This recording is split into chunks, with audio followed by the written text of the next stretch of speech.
Good morning, সুপ্রভাত। সবাইকে PLS hospital তরফ থেকে আন্তরিক শুভেচ্ছা আর আমাদের কাছে আসার জন্য অসংখ্য ধন্যবাদ। হার্ট আমাদের একটা মূল্যবান অর্গান। এই হার্ট আমাদের সারা শরীরে ব্লাড সাপ্লাই এগুলো সাপ্লাই করে। হার্টজনিত কারণে অনেকেরই হঠাৎ করে বুকে ব্যথা, শ্বাসকষ্ট বা হঠাৎ করে অজ্ঞান হওয়ার প্রবণতা হয়ে থাকে। হার্ট রেগুলার চেক আপ করা উচিত, পার্টিকুলারলি যাদের রিস্ক ফ্যাক্টরসগুলো থাকে, যেমন কারো ডায়াবেটিস, হাইপার টেনশন, কোলেস্টেরলের প্রবলেম, ফ্যামিলি হিস্ট্রিতে কারোর হার্ট অ্যাটাকের হিস্ট্রি বা নিজের কোনো হার্টের সিমটম থাকলে তখন হার্টের রেগুলার পরীক্ষা করা উচিত। হার্টের সিমটম কী করে বুঝবেন? নিজের কাজকর্ম করতে গেলে বুকে ব্যথা, শ্বাসকষ্ট, একটু হাঁটলেই হাঁপিয়ে যাওয়া, এই জিনিসগুলো জেনারেলি কার্ডিয়াক সিমটমস। অনেকের প্রথম সিমটমস পাওয়া যায় না, হঠাৎ করে বুকে ব্যথা নিয়ে হসপিটালে ভর্তি হন। সেই বুকে ব্যথার ক্যারেক্টারটা খুব ইম্পর্টেন্ট, কেন বুকের হার্টের ব্যথা আর বুকের আর গ্যাসের ব্যথা অনেকটা একই রকম। তো যখন কোনো বুকে চাপ ধরে ব্যথা খুব ভারী, তার সঙ্গে শ্বাসকষ্ট, গলাটা চেপে ধরা বা হাতের দিকে যাওয়া, এই সিমটমসগুলো ইগনোর করা উচিত নয়। অবভিয়াসলি তাদের কোনো কার্ডিওলজিস্টের কাছে এসে পরীক্ষা করানো উচিত। মূল্যবান যে টেস্টগুলো আমাদের সিম্পল টেস্ট, যেমন ইসিজি, কোলেস্টেরল চেক করা বা সুগার, প্রেশার, এগুলো কন্ট্রোলে রাখা। নিজের হেলদি লাইফস্টাইল, যেমন ডায়েটের মধ্যে খুব বেশি কোলেস্টেরল রিচ খাবার না খাওয়া, রেগুলার অ্যাক্টিভিটি যেমন সকালে বিকালে একটু মর্নিং ওয়াক করা, এগুলো হার্টকে হেলদি রাখার জন্য ইম্পর্টেন্ট। আর নিজের হার্টের সম্বন্ধে সচেতন থাকা, কোনো হার্টের কোনো সিমটম বা কিছু হলে সেইটাকে ইগনোর না করে আস্তে আস্তে সেই পরীক্ষাগুলো করিয়ে হার্টের রেগুলার ফলো আপে থাকা। এরকমভাবে আপনারা হার্ট ভালো রাখতে পারেন। সুস্থ থাকুন, ভালো থাকুন। আপনাকে অনুরোধ করবো দু একটা ছোট্ট কথা আমাদের অনুষ্ঠান নিয়ে যদি বলেন। ডক্টর বৈনাথ চ্যাটার্জি, সুবর্ণাথের ম্যাম এবং সন্তোষী বাবু, পিএলএস হাসপাতালের তরফ থেকে যারা এসেছেন তাদের প্রত্যেককে ধন্যবাদ। আমরা বর্ধমান ওয়েব, আমরা দীর্ঘদিন ধরে পিএলএস এর সাথে বর্ধমানে কাজ করছি এবং এটা এতটা অর্গানাইজ থাকে। মূলত আমাদের সুপ্রকাশ অনির্বাণী এই দায়িত্বটা পালন করে, অরূপ দায়িত্ব পালন করে। তো আজকে যে হৃদ সংক্রান্ত যে ব্যথা, মানে হৃদয় পুরো বেদনা জায়গাতে কে আর ভালোবাসে, আমরা ছোট থেকে পড়েছি, কিন্তু হৃদয়ের যে ব্যথা সেটা আজকে দিনের পর দিন অত্যন্ত গুরুত্বপূর্ণ হয়ে উঠছে। কারণ আমাদের কাজ খুবই স্ট্রেসফুল। আমাদের কাজের মধ্যে কাজের নেচারটাই এই, প্রত্যেক দিন সকালবেলা যখন আমরা বেরোই তখন মাথায় এক গাদা চিন্তা নিয়ে বাড়িতে থেকে বেরোই এবং আবার যখন ঢুকি তখন কিন্তু আমরা অন্য জায়গায় চাকরি করেন, তারা চাকরির স্থল থেকে যখন চলে আসেন কর্মস্থল থেকে তারা জেনারেলি ফ্রি হয়ে যান, কিন্তু আমাদের কিন্তু চিন্তা নিয়ে ঘুমোতে যেতে হয়, চিন্তা নিয়ে ঘুম থেকে উঠতে হয়। এই যে স্ট্রেস, এটা আমাদের কাজের মধ্যে প্রভাব ফেলে। কিছুদিন আগে আমাদের সহকর্মী আমজাদ বর্ধমানের প্রেস কর্নারে অসুস্থ হয়ে গেছিল। এরকম প্রায় হয়, আগে রতিন হয়েছিল একবার, আমি নিজে হৃদরোগে আক্রান্ত হয়েছিলাম এবং বলতে ভালো লাগছে তখন আমার সহকর্মীরা সবাই পাশে ছিলেন। এটা আমাদের ফ্যাটার্নিটির বৈশিষ্ট্য। কিন্তু আমি একটা কথা বলবো, আমাদের যে জীবন চর্চা, আমি যখন প্রথম সাংবাদিকতা করতে এসেছিলাম, এখানে ম্যাডাম আছেন, স্যার আছেন, তখন প্রথম যারা সিনিয়র তারা একটা কথা বলেছিলেন যে সকালবেলা যখন বাড়ি থেকে বেরোবে তখন ব্রেকফাস্টটা খুব ভালো করে বেরোবে। এখন সেটার গুরুত্ব বুঝতে পারি। ব্রেকফাস্টটাই আমাদের কিন্তু গুরুত্ব দিয়ে করা হয় না। তাই আমরা কম করে 30 কাপ চা খাই সারাদিন এবং পাউরুটি, আমাদের ইন্দ্রদা তো মরেই গেল পাউরুটি আর খেয়ে। আমাদের ইন্দ্রদা হুগলি থেকে আসতো, দিনের পর দিন শুধু পাউরুটি চিবিয়েই সাংবাদিকতা করেছে। হুগলি থেকে সকালবেলা আসতো, সারাদিন পাউরুটি খেত, রাত্রেবেলা আবার যখন যেত তখন পাউরুটি খেয়ে ফিরে যেত। হঠাৎ একদিন ইন্দ্রদার মতো কৃষ্ণ, এরকম চেহারা, স্লিম চেহারা রূপ, হঠাৎ একদিন হৃদরোগে আক্রান্ত হয়ে মারা গেল। তো এগুলো আমাদের কাছে অ্যালার্ম নেই, এগুলো আমাদের সতর্ক থাকতে হবে। আরেকটা কথা বলবো, আমাদের একটা প্র্যাকটিস আছে। আমাদের হাউসের থেকে যারা কলকাতা থেকে আসেন, যারা আমাদের প্রোগ্রাম ডিপার্টমেন্টের, তারা যখন আমাদের বিভিন্ন প্রোগ্রাম অ্যারেঞ্জ করার কথা বলেন, জানেন আমরা তো টিম হিসেবে কাজ করি, আমরা ঠিক আছে আমরা বিরিয়ানির আয়োজন করে দেবো। ওরা প্রচণ্ড রেগে যায়, পারলে খুন করে দেবে আমাকে, এরকম একটা অবস্থা। বিরিয়ানি শব্দটা ওরা শুনতে পায় না। গত কয়েক বছর সাংবাদিকতার প্রসার ঘটার ফলে আমাদের পশ্চিমবঙ্গে সাংবাদিকের সংখ্যাও বেড়েছে। মা ষষ্ঠীর কৃপায় আমার এখন প্রায় 100 নেই। তো আমি মজা করে বলি, সিরিয়াসলি ভেবেন না, গত কয়েক বছর ধরে যারা প্রোগ্রাম অ্যারেঞ্জ করেন, দুপুরবেলা ঠান্ডা 1 প্যাকেট বিরিয়ানি আর গরম হয়ে যাওয়া 1 বোতল জল, এটা প্রত্যেককে দেওয়া হয় এবং আমরা ওগুলো প্রেস কর্নারে এসে গলাধকরণ করি। প্রায় প্রত্যেকের একটা অভ্যাস। আমার মনে হয় অভ্যাসটা ভালো নয়। এখানে ডায়েটিশিয়ান ম্যাডাম আছেন, স্যার আছেন, ওরা গাইড করবেন। এই যে বিরিয়ানি নামক খাবারটা আমাদের বঙ্গজীবনে যেভাবে বিরিয়ানি খাবারটা ইটসেলফ খুব ভালো, কিন্তু যেভাবে যে প্রসেসে আমরা যেভাবে যখন খাই সেটা আমার মনে হয় ততটা ভালো নয়। এই খাদ্যাভ্যাস এবং এই নিয়মিত চেক আপে থাকা খুব দরকার। আমি আরেকটা কথা বুঝেছি হৃদরোগী হওয়ার কারণে, টেনশন করলেই কিন্তু খুব বিপদ আছে। নিয়মিত চেক আপে থাকতে হবে এবং নিজে সিদ্ধান্ত নিলে হবে না। গুগল এখন একটা ডাক্তার হয়ে গেছে, গুগলের উপর ভরসাগুলো চলবে না, ডাক্তারবাবুকে যেতে হবে, তাদের পরামর্শ নিতে হবে এবং তারাই আপনাকে গাইড করবে। সবাই ভালো থাকবেন। বিশ্ব প্রেস দিবসের সবাইকে শুভেচ্ছা জানাচ্ছি। নমস্কার। এবার আমরা মূল অনুষ্ঠান, যেটা আমাদের আলোচনা সভা, সুবর্ণিতা মুখার্জি সিনিয়র ডায়েটিশিয়ান পিআরএস হসপিটালে, ওনাকে আহ্বান জানাবো। খাদ্যাভ্যাসের পরিকল্পনাই হলো সুস্থ ও সুন্দর জীবনের চাবিকাঠি, সেটাই খুব স্বল্পভাবে আমাদের লাগছে যে এরকম একটা ফোরামে আমি বলতে পারছি। আমার আগের যিনি বক্তা ছিলেন উনি কিন্তু আমার কাজ অনেকটা এগিয়ে নিয়ে গেছেন, অনেক মূল্যবান কথা উনি বলেছেন। তো সেইটাকে মাথায় রেখে এবং আজকে আমাদের যেটা মেইন থিম খাদ্যাভ্যাসের পরিকল্পিত পরিকল্পনাই হচ্ছে সুস্থ ও দীর্ঘ জীবনের চাবিকাঠি। এটা কিন্তু খুব একটা মূল্যবান কথা যে আমরা আমাদের খাদ্য তালিকায় কি কি অ্যাড করব, কি কি রাখবো, কোনটা খাবো কোনটা খাবো না, এটাই কিন্তু সকাল থেকে প্রায় চিন্তা হয়। আপনারা যারা এই ফিল্ডে কাজ করছেন তাদের তো এটাই সব থেকে সমস্যা। আমাদের কাছে অনেকে যারা আসেন তারা বলেন, ম্যাডাম এটা তো খাওয়া সম্ভব নয়। সত্যিই তো, সারাদিন যদি বাইরে থাকেন তাহলে কি করে একটা ব্যালেন্স ডায়েট খাবেন আর কি। সবার আগে জেনে নিই একটু ব্যালেন্স ডায়েট বলতে আমি কি বোঝাতে চাইছি। ব্যালেন্স ডায়েট বলতে বোঝায় যে খাবারের মাধ্যমে আমাদের খাদ্যের যে উপাদানগুলো আছে, carbohydrate, protein, fat, vitamins, minerals এবং জল, প্রত্যেকটা যেন উপস্থিত থাকে এবং যার মাধ্যমে আমাদের ডেইলি যে নিউট্রিশন রিকোয়ারমেন্ট সেটা যেন ফুলফিল হয়। তাহলে কি করতে হবে, আমাদের খাবারটাকে সেইভাবে কিন্তু প্ল্যান করতে হবে যে সকালবেলা কি খাচ্ছি, মিড মর্নিং একটা কিছু খেতে হবে, দুপুরে একটা কিছু খেতে হবে, বিকালেও ঠিক সেম, এবং রাতের খাবারটাও যেন সেভাবে প্ল্যানিং করে করা হয়। সবার প্রথম আসছে আমি কার্বোহাইড্রেটের কথা।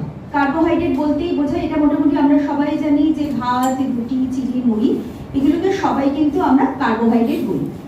এবার কার্বোহাইড্রেটের মধ্যে কোনটা ভালো আর কোনটা আমি বেশি করে খাদ্য তালিকায় রাখবো প্রত্যেকদিন এবং কোনটা একটুখানি অ্যাভয়েড করবো, আমি সেটা খুব শর্টেই বলছি। সিম্পল এবং কমপ্লেক্স আমাদের দু রকমের কার্বোহাইড্রেট হয়। সিম্পল কার্বোহাইড্রেট বলতে আমরা চিনি এবং চিনি জাতীয় জিনিসকে বুঝি এবং তার সাথে ময়দা জাতীয় জিনিসও থাকে, কিন্তু এইগুলোকে কিন্তু আমরা অ্যাভয়েড করব। আজকাল প্রায় শুনি অনেকে আমাদের কাছে এসে বলেন, আমি না সাদা চিনিটা খাই না, কিন্তু আমি ব্রাউন সুগার খাই, আমি হানি খাই, আমি অথবা কেউ বলেন আমি গুড়ের বাতাসা খাই, ওইগুলো খেলে তো কোনো অসুবিধা নেই। বা অনেকে বলেন আমি নারকেলের চিনি খাই। কিন্তু একটা কথা আমি পরিষ্কারভাবে একটু বলে দিই, চিনি বা চিনি জাতীয় দ্রব্যের কিন্তু ক্যালোরি ভ্যালু কিন্তু একই। চিনি খান বা চিনির এই যে প্রোডাক্টগুলো যদি রাখেন, এইগুলোকে আমরা এমটি ক্যালোরি বলি। তার মানে কি কেউ চিনি খাবেন না? একদমই না। যাদের ডায়াবেটিস নেই তারা অল্প বিস্তর সুগারের ব্যবহার কিন্তু করতে পারেন। আবার অনেকে এসে বলেন যে না আমি চিনি খাই না, তার বদলে কিন্তু আমি আর্টিফিশিয়াল সুইটনার ইউজ করি। আজকাল তো সবাই বিজ্ঞাপনেই আমরা কি মেতে রয়েছি, সবাই আমরা বিজ্ঞাপন দেখছি আর সুগার ফ্রি খেলেই রোগা হয়ে যাবো, এটা তো একটা কমন ধারণা হয়ে গেছে। সেই জন্য গাদা গাদা সুগার ফ্রি বিক্রি হচ্ছে। এটা কিন্তু অত্যন্ত একটি ক্ষতিকারক জিনিস। আমি বলবো একদম ব্যবহার করবেন না আর্টিফিশিয়াল সুইটনার। যারা ডায়াবেটিক পেশেন্ট আছেন তাদের জন্য বলবো শুধুমাত্র চা বা দই খাওয়ার জন্য কিন্তু সুগার ফ্রি ব্যবহার করবেন। আমরা এখানে মোটামুটি যারা বাঙালি আছি উপস্থিত, তাদের প্রত্যেকেরই একটু বাড়িতে রান্না করার হ্যাবিট থেকে তেলের মধ্যে একটু চিনি দিয়ে রান্না করা। কিন্তু আজকাল আমি দেখি এই চিনি না খাওয়ার জন্য অনেকে বলেন যে আর্টিফিশিয়াল সুইটনার তেলের মধ্যে ইউজ করেন। এটা কিন্তু অত্যন্ত ক্ষতিকারক, একদমই ব্যবহার করবেন না। এর থেকে যদি 1 চামচ চিনিও যদি ব্যবহার করেন, আপনার বাড়িতে যদি মনে করুন 4 জন বা 5 জন মেম্বার থাকে, সেই 1 চামচ চিনি কিন্তু সবার মধ্যে ডিস্ট্রিবিউট হয়ে যাচ্ছে, সেটা কিন্তু অতটা ক্ষতিকারক না। কিন্তু একটা আর্টিফিশিয়াল জিনিস যার কম্পোনেন্টগুলো আলাদা, সেটা কিন্তু গরম তেল বা গরম জিনিসের মধ্যে ব্যবহার করলে তার এফেক্টটা কিন্তু পুরো অন্যরকম হয়। তো সেই জন্য কিন্তু আমি এটাকে বারণ করব। এরপরে আমি আসছি প্রোটিনের কথা। প্রোটিনকে আমরা বডি বিল্ডিং ফুড বলে থাকি। প্রোটিন কিন্তু প্রত্যেক দিনের খাদ্য তালিকায় রাখতে হবে। আমরা মাঝে মাঝে বিভিন্ন রিসার্চ পেপারে দেখি বা আমরা অনেক সমীক্ষা করি, সেখানে আমরা দেখতে পাই যারা মনে করুন নিরামিষ খাবার খান তাদের কিন্তু প্রোটিনের মাত্রা শরীরে অনেক কম থাকে যারা আমিষ খাবার খান। প্রোটিন বলতে বোঝায় ডাল এবং ডালের তৈরি জিনিস, সেটা যে কোনো জিনিস হতে পারে, রাজমা হতে পারে, সয়াবিন হতে পারে, ছোলা, মটর, যেটা আমাদের বাঙালিতে মানে বাংলাতে প্রচুর পরিমাণে উৎপন্ন হয় সেগুলো হতে পারে, তেমনি মাছ মাংস হতে পারে, ডিম হতে পারে, দুধ এবং দুধের তৈরি জিনিস হতে পারে। এই প্রসঙ্গে বলে রাখি, আজকাল প্রায় একটা স্পেশালি বাচ্চাদের মধ্যে একটা প্রবণতা দেখতে পাচ্ছি। প্রায় আমাদের কাছে বাবা মারা এসে বলেন, না না আমার বাচ্চা তো প্রত্যেকদিন সপ্তাহে 7 দিনই চিকেন খান।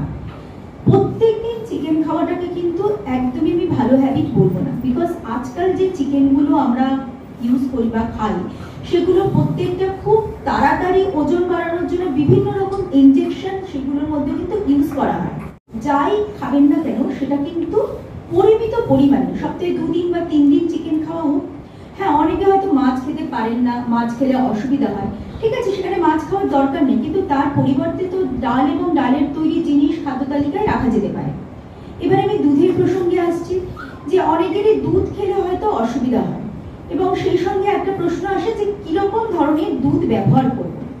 তো আমার বক্তব্য হচ্ছে দুধটা আপনারা ডবল টোন দুধটা খেলেই সবসময় ভালো, যেহেতু ওটা পাস্তুরাইজড থাকে, কিন্তু অনেক জায়গায় ডাবল টোন মিল্ক এখনো অ্যাভেলেবেল নেই, তো সেই ক্ষেত্রে আমি বলবো সিঙ্গেল টোন মিল্কও কিন্তু আপনারা ইউজ করতে পারেন। ডাবল টোন মিল্ক যদি পান তাহলে ভালো, আদারওয়াইজ দুধ যাদের খেলে অসুবিধা তারা কিন্তু দুধের তৈরি জিনিস যেমন ছানা হতে পারে, টক দইটা তো একটা ভীষণ ভালো জিনিস, প্রত্যেক দিনের খাদ্য তালিকায় কিন্তু টক দই রাখাটা কিন্তু অত্যন্ত জরুরি, কারণ ক্যালসিয়ামের কিন্তু রিচেস্ট সোর্স কিন্তু হচ্ছে টক দই। সেই জন্য যে কোনো একটা সময় সকাল থেকে রাত অবধি যে কোনো একটা সময় আমি সবাইকে বলবো টক দইটা কিন্তু রাখুন। এবার হচ্ছে মিষ্টি দোকানের টক দই খাবো না কেনা প্যাকেটের মাস্তি দই খাবো না আমুলের দই খাবো, এই নিয়ে একটা বিশাল কনফিউশন, এই কোয়েশ্চেনগুলো আমরা প্রায়ই পাই। তো আমি যেটা বলবো যে মিষ্টি দোকানের টক দইটা কিন্তু কোনোভাবেই হেলদি কিন্তু নয়। আপনারা দেখবেন যে মিষ্টি দোকানের যে ভারে যে টক দইটা পাওয়া যায় ওটা হাতে নিয়ে একটু হাতে স্প্রেড করে কলের তলায় দেখবেন যে ড্রপ ড্রপ হয়ে যায়, তার মানে তার মধ্যে কিন্তু অনেকটা ডালডা বা এই জাতীয় জিনিস কিন্তু মিক্সিং থাকে। যদি বাড়িতে বানানো যায় বা বাড়িতে যদি পাতা যায় দই সব থেকে ভালো হয়, কিন্তু কাজের চাপে সেটা হয়তো সবসময় সম্ভব হয়ে ওঠে না, সেই ক্ষেত্রে আমি বলি যে আমুলের মাস্তি দই কিন্তু ব্যবহার করা যেতে পারে। এবার ডিমের প্রসঙ্গে আসছি, ডিম খাবো কি খাবো না, ডিমের কুসুম ভালো না খারাপ এটা একটা বিশাল বড় কন্ট্রোভার্সি, কিন্তু এখন রিসেন্ট যে আমাদের রিসার্চ পেপারগুলো বেরোচ্ছে সেটাতে কিন্তু প্রমাণিত হয়েছে যে ডিমের কুসুমের মধ্যে যে ফ্যাটটাকে আছে সেই ফ্যাটটা কিন্তু গুড ফ্যাট। তাহলে কি প্রত্যেকদিন গোটা ডিম খাবেন? যাদের মনে করুন যে হাইপারটেনশন বা ডায়াবেটিস এই সমস্যাগুলি নেই তারা খেতেই পারেন, কিন্তু যাদের মনে করুন এই সমস্যাগুলি আছে তাদের ক্ষেত্রে আমরা বলি সপ্তাহে 3 দিন গোটা ডিম, বাদ বাকি দিনগুলি হচ্ছে ডিমের সাদা খাবেন। ডিমের সাদায় কিন্তু খুব গুড কোয়ালিটির প্রোটিন থাকে যেটাকে আমরা অ্যালবুমিন বলে থাকি। এবারে আমি আসছি ফ্যাটের প্রসঙ্গে। ফ্যাট মানেই বাজে, ফ্যাট একদম খাওয়া উচিত না, ফ্যাট ফ্রি। ফ্রি বলে কিন্তু কোনো ওয়ার্ড হয় না, মানে ফ্যাটটাকেও কিন্তু আমাদের খেতে হবে, কিন্তু কি ধরনের ফ্যাট খাবো এবং কতটা ফ্যাট খাবো সেটা কিন্তু বুঝতে হবে। ফ্যাটের মধ্যে দুটো ভাগ থাকে, একটা হচ্ছে স্যাচুরেটেড ফ্যাট, একটা হচ্ছে আনস্যাচুরেটেড ফ্যাট। স্যাচুরেটেড ফ্যাট বলতে বোঝায় বাটার, ঘি, চিজ, মার্জরিন, এগুলোকে আমরা স্যাচুরেটেড ফ্যাট বলি। সেই ফ্যাটের ব্যবহার কিন্তু কম করতে হবে।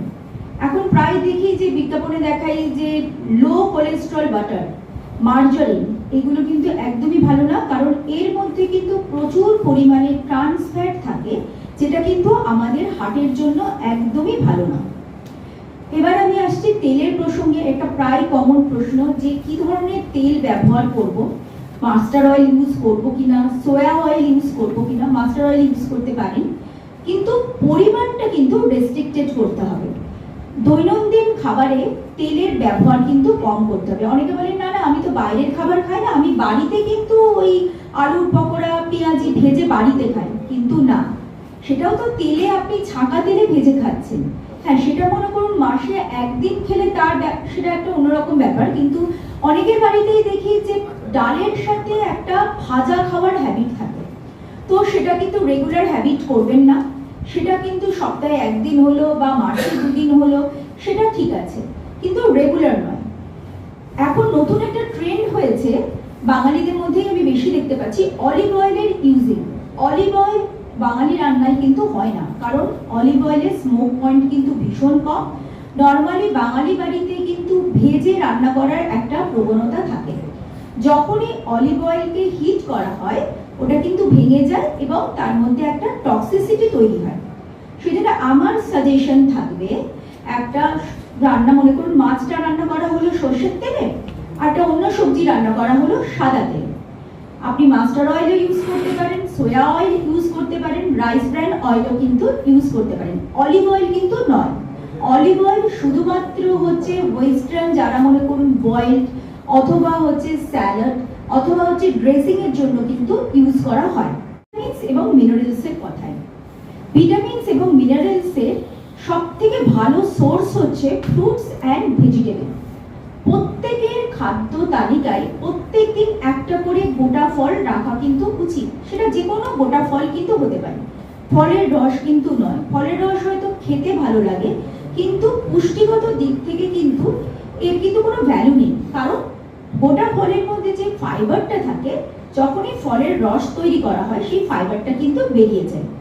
এবং শাকসবজির মধ্যে প্রচুর পরিমাণে কিন্তু ভিটামিনস এবং মিনারেলস এবং ফাইবার থাকে, যা কিন্তু আমাদের গাট হেলথকে কিন্তু ভালো রাখতে সাহায্য করে।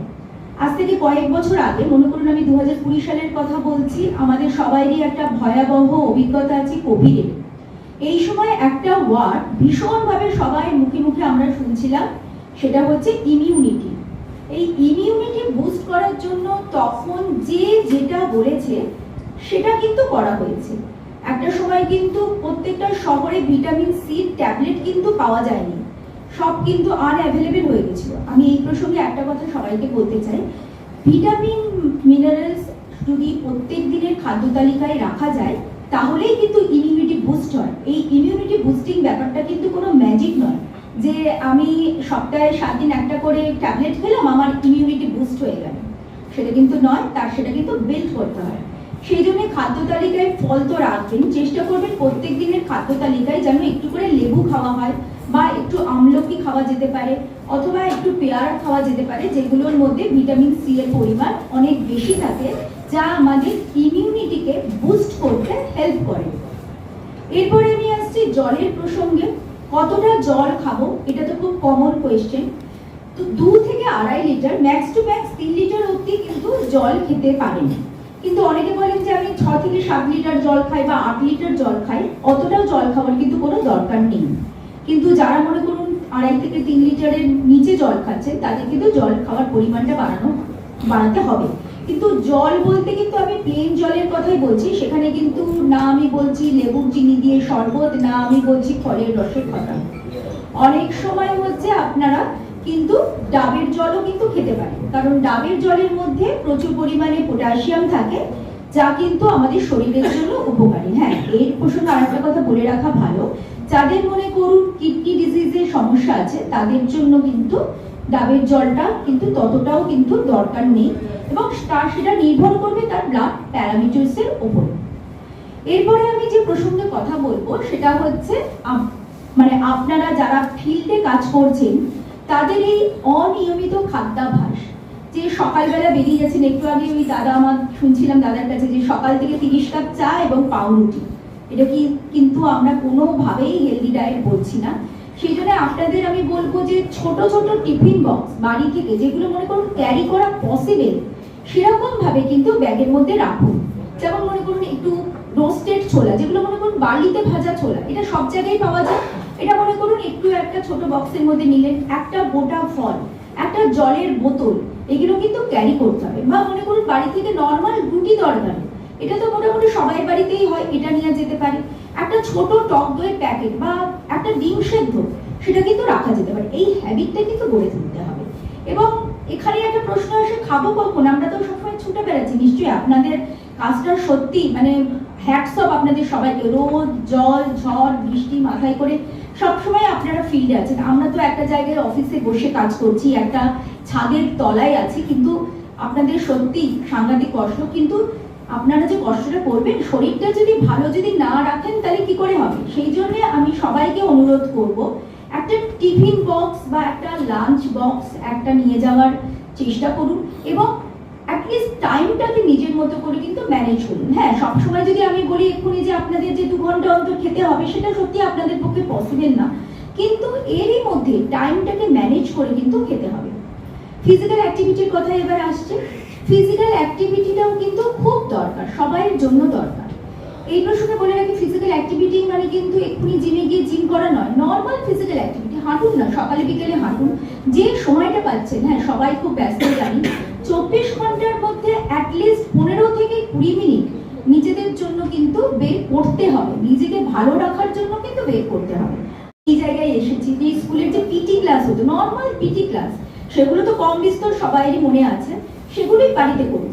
নর্মাল হাঁটুন, একটু মানে আমি বলতে চাই যে নর্মাল ফিজিক্যাল অ্যাক্টিভিটি সবাইয়ের করা দরকার। এরপরে আমি যে প্রসঙ্গে আসবো, আজকাল খুব একটা ট্রেন্ড আমি দেখছি যে সাপ্লিমেন্ট খাবার। না, আমি খাবারটা খেতে পারছি না, তার জায়গায় আমি একটা পাউডার গুলে খেয়ে নিচ্ছি। সাপ্লিমেন্ট কেন খাবেন? যেখানে ন্যাচারাল এত ফুডের সোর্স আছে, যেখানে মনে করুন খেতে পারছেন, সেখানে সবসময় আমি বলবো যে ন্যাচারাল খাবার খান, নো সাপ্লিমেন্ট। এখন দেখবেন যে এই আমাদের ইয়াং জেনারেশন যারা খুব জিমে যায়, যে বা আমরা মানে যারা মনে করুন এই আমরা একটু জানি যে বলিউডের সাথে যুক্ত সিদ্ধার্থ শুক্লা বা এরা যারা খুব ইয়াং, তারা হঠাৎ করে কার্ডিয়াক অ্যারেস্ট হয়ে মারা যাচ্ছে। এর পেছনে কিন্তু একটা গভীর ব্যাপার আছে। এই গুগল থেকে, একটু আগে এই দাদা বলছিলেন যে গুগল দেখে ডক্টর না দেখিয়ে গুগল থেকে সবকিছু ফলো করলে কিন্তু চলবে না। হ্যাঁ, গুগল আমাদের হয়তো কিছু পরামর্শ দিচ্ছে, কিছু সাজেশন দিচ্ছে, কিন্তু আমরা যারা এখানে প্রত্যেকে উপস্থিত আছি, আমরা কিন্তু প্রত্যেকে আলাদা আলাদা ব্যক্তি। আমাদের প্রত্যেকের কিন্তু ক্যালোরি চাহিদা এবং প্রোটিনের চাহিদাও কিন্তু আলাদা। তো গুগল একটা নর্মাল ইনফরমেশন দিতে পারে, কিন্তু সেটা আপনার জন্য ভালো কি ভালো নয়, ঠিক কি ঠিক নয়, সেটা কিন্তু নির্ভর করবে একজন কোয়ালিফাইড ডায়েটিশিয়ান, সেটা কিন্তু আপনাকে বলতে পারবে। এই যে মনে করুন ইন্টারমিডিয়েট ফাস্টিং বা কিটো ডায়েট এখন খুব ইন, সবাই বলছে যে আমি কিটো ডায়েট করি, আমি ইন্টারমিডিয়েট ফাস্টিং করে কিন্তু আমি রোগা হয়ে গেছি, কিন্তু এটা কতটা উপযোগী, কতটা সায়েন্টিফিক, সেটা কিন্তু জানতে হবে। একটু আগে আমি সিদ্ধার্থ শুক্লার কথা বলছিলাম, এরা মাসেল বিল্ডিং এর জন্য এত পরিমাণে সাপ্লিমেন্ট ইউজ করে, সেটার কিন্তু একটা বাজে এফেক্ট থাকে। সো আমি তো মনে হচ্ছে যে সব পয়েন্টগুলোই আমি বললাম। আশা করি যে আপনারা আমার এই পয়েন্টগুলো শুনে হয়তো কিছুটা উপকৃত হবে। সবাইকে অসংখ্য ধন্যবাদ, থ্যাংক ইউ। আপনাদের কোনো কোয়েশ্চেন থাকলে আমাকে করতে পারেন। তার উপরে নির্ভর করে কতটা প্রোটিন দেব, কতটা প্রোটিন দেব না। হ্যাঁ, আপনি যে কথাটা বললেন যে ইউরিক অ্যাসিড যদি হাই থাকে, সেই ক্ষেত্রে আমরা একটু প্রোটিনটা রেস্ট্রিক্টেড করি। সেটা কি জাতীয় প্রোটিন দেব, সেটা ইউরিক অ্যাসিডের রিপোর্ট দেখেই বলা সম্ভব। আজকের অনুষ্ঠানটা মেনলি হচ্ছে একটা ন্যাশনাল প্রেস ডে, এবং সেটা ইন্টারন্যাশনালি এবং আমাদের দেশে সেটা সেলিব্রেশন হচ্ছে। তার মূল কারণ হচ্ছে যারা প্রেসের সাথে যুক্ত আছেন, সাংবাদিক বা রিপোর্টার বা জার্নালিস্ট যারা রয়েছেন, প্রত্যেকে সারা বছর ধরে তারা যেভাবে উৎকর্ষতার সাথে কাজ করে যাচ্ছেন সমাজের জন্য, তো এই সোসাইটির পক্ষ থেকেই তাদের একটা হেলথের জন্য কিছু করার জন্য পিএলএস হসপিটাল এই বছর উদ্যোগ নিয়েছে যে ন্যাশনাল প্রেস ডেটাকে সেলিব্রেট করবে। তো সেই উদ্যোগটা এইভাবে নেওয়া হয়েছে যে আমাদের হসপিটাল, পিএলএস হসপিটালের eminent cardiologist doctor Mainak Chatterjee এখানে আছেন। উনি প্রত্যেকের ইসিজি করানো হচ্ছে, ইসিজি রিপোর্ট দেখে প্রত্যেককে উনি কনসালটেশনের একটা সুযোগ থাকছে, এবং পাশাপাশি একটি আলোচনা সভা হয়েছে আমাদের দৈনন্দিন জীবনে খাদ্যাভ্যাসের কি পরিবর্তন করা দরকার, যাতে আগামী দিনে আমরা ভালোভাবে চলতে পারি। আমাদের সাংবাদিক বন্ধুরা যারা প্রতিনিয়ত সমাজের জন্য কাজ করে চলেছেন, তাদের ভালো থাকার চেষ্টার জন্য বা এই সামান্য প্রয়াসটাকে তুলে ধরার জন্য আমরা আজকে এই অনুষ্ঠানটাকে আয়োজন করেছি। বর্তমান জেলার মধ্যে আপনাদেরকে দেখা যায় যে প্রেসের জন্য একটা এই ধরনের অনুষ্ঠান করে থাকে, এতে প্রেসরাও তারাও হ্যাপি। হ্যাঁ, কারণ বর্ধমান ডিস্ট্রিক্টের প্রেসের সাথে আমাদের দীর্ঘদিনের সুসম্পর্ক রয়েছে, এবং আমরা বিভিন্ন রকম পিএলএস হসপিটালের যাবতীয় সামাজিক উদ্যোগ আমরা যেগুলো প্রেসের সাথে সংযুক্তভাবে করি এবং আগামী দিনেও করেছি, তার দুটো কারণ। একটা হচ্ছে এটা পিএলএস হসপিটাল একটা social initiative, not only Bardhaman district, অন্যান্য জায়গাতেও যারা দায়িত্বপ্রাপ্ত আছেন তারাও করেন। তো প্রেসের সাথে পিয়ারলেস হসপিটালের একটা চিরকালের ভালো সম্পর্ক রয়েছে এবং আশা করি থাকবে। কারণ আমরা মনে করি সাংবাদিক যারা রয়েছেন আজকে হসপিটালের ডাক্তার বা একজন সেবিকা বা একজন নার্স, তার যতটা সমাজের প্রতি ভূমিকা রয়েছে একজন সাংবাদিকের ঠিক ততখানিই রয়েছে।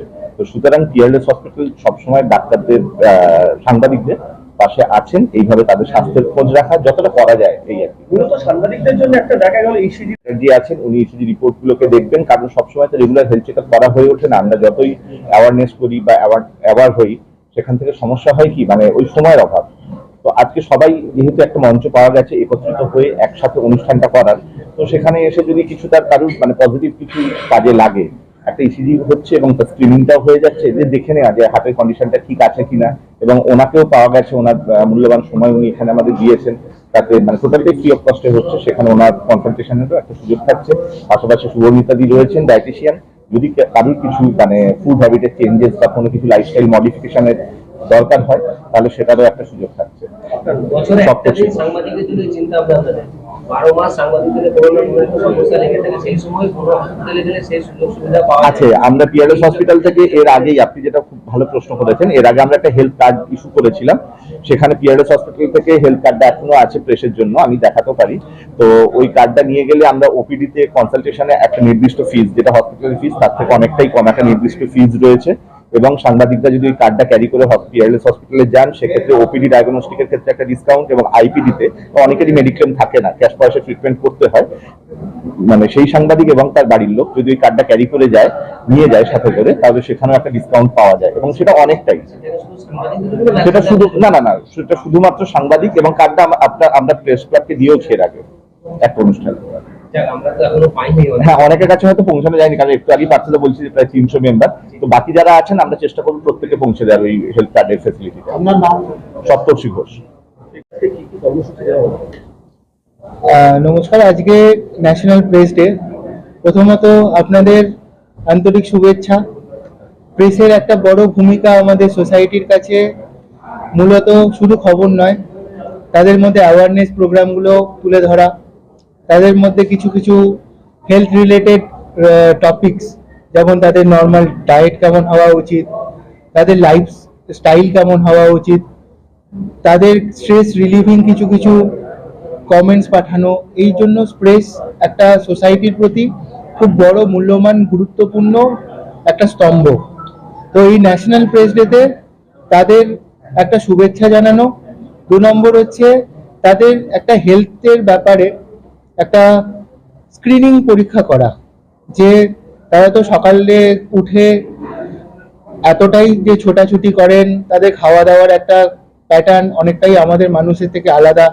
তাদের এই যে স্ট্রেস অফ ওয়ার্ক, তার জন্য তাদের অনেকেরই হার্টের প্রবলেম বা বিপির প্রবলেম, অনেকের সুগারের প্রবলেম, এগুলো আসতে থাকে। তো তাদের মধ্যে অ্যাওয়ারনেস জানালো কিভাবে তারা নিজেদের হেলদি লাইফ মেনটেন করতে পারবে।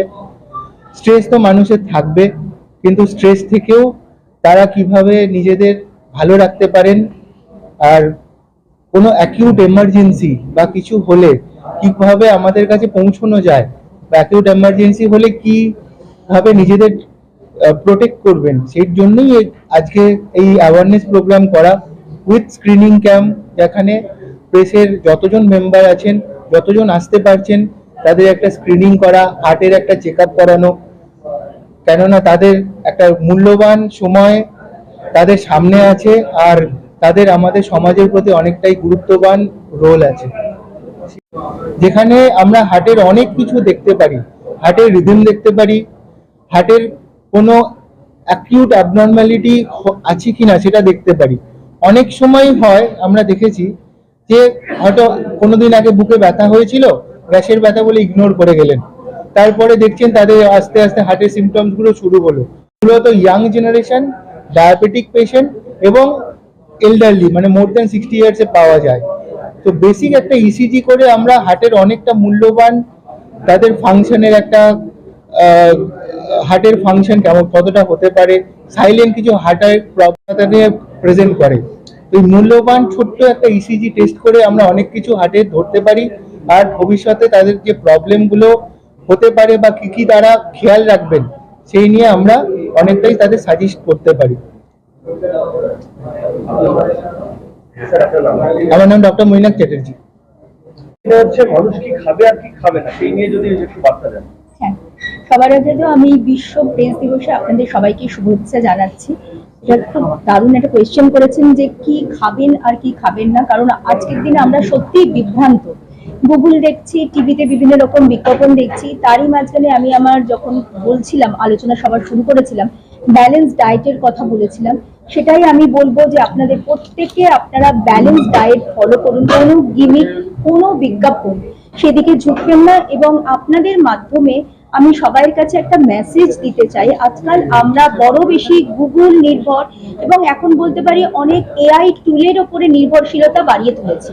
সেই জন্য গুগল দেখে বা চ্যাট জিপিটি দেখে কোনো ডায়েট ফলো করবেন না প্লিজ, এতে কিন্তু আপনারা নিজেদের ক্ষতি করছেন। আমি বলবো একজন কোয়ালিফাইড ডায়েটিশিয়ানের সাথে যোগাযোগ করে এবং তার পরামর্শ অনুযায়ী কিন্তু নিজেদের ডায়েটটা ঠিক করুন। আপনার বক্তব্যতে একটা শুনলাম, আমরা সারাদিন যেটা খেতে পারি না সেটা আমরা মেডিসিন খেয়ে আমরা সেটাকে ঠিক করতে চাই, যে প্রোটিন জাতীয়। দেখুন, আমি কিন্তু এটাকে কখনোই এনকারেজ করব না, কারণ দেখুন আপনাদের যখন খাওয়ার সুযোগ আছে, আমি সবসময় বলবো ন্যাচারাল সোর্স বা ন্যাচারাল যে আমাদের খাবার আছে তার মাধ্যমে কিন্তু আমাদের নিউট্রিশনাল রিকোয়ারমেন্ট যেটা সারাদিনের থাকে সেটা ফুলফিল করাটা বেটার। সাপ্লিমেন্ট কারা ইউজ করবে? যারা মনে করুন যে ঠিকমতো চিউ করতে পারে না, যারা মনে করুন অনেক দিন ধরে বেড বাউন্ড আছে, যারা মনে করুন খাবার খেতে পারছেন না, যাদের মনে করুন নাকে টিউবের মাধ্যমে খাবার যাচ্ছে, আমরা কিন্তু সেই সব পেশেন্টদেরই শুধুমাত্র হচ্ছে সাপ্লিমেন্ট বলে থাকি। হ্যাঁ, এখানে একটা কথা বলতে পারি, যাদের মনে করুন যে আপনাদের মতো এই যে সারাদিন অক্লান্ত পরিশ্রম করছেন, তারা মনে করুন ঠিক মতো পুরো খাবারটা খেয়েও তাদের নিউট্রিশনাল রিকোয়ারমেন্ট ফুলফিল হচ্ছে না, সেই ক্ষেত্রে হয়তো সাপ্লিমেন্টের দরকার হতে পারে, কিন্তু সেটা কিন্তু ঠিক করে দেবেন একজন কোয়ালিফাইড ডায়েটিশিয়ান, সেটা কিন্তু নিজে নিজে ঠিক করবেন না। আমার নাম শুভমিতা মুখার্জি।